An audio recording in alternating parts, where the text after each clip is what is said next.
So yun mga mino, sa mga Panasonic, ayan, bago natin kabit.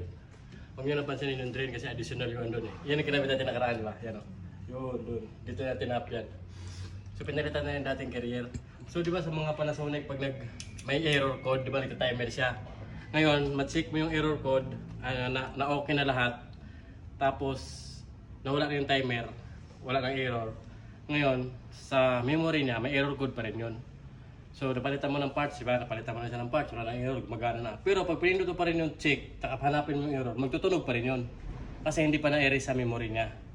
So, tuturuan ko kayo kung paano mag-erase ng error code sa mismong memory ng unit. Ang gagawin nyo, i-open mo lang itong yan, diba? Yung manual niya, yung on and off. Ito. Yan. I-hold mo lang siya ng 5 seconds hanggang matunog, hanggang marinig mo yung beep. Ganito.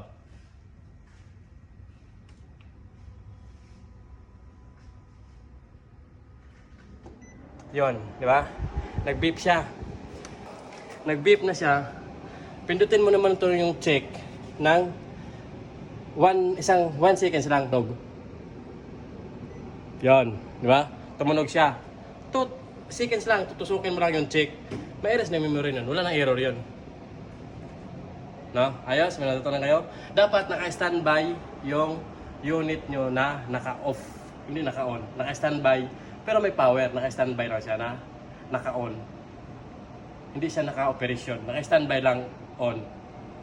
So hindi matapos yung linggo na to na wala tayong sinishare. Meron na naman natutunan yung ating mga basher. So hanggang dito na lang. Kami magpaalam na. Bye-bye. Bye-bye.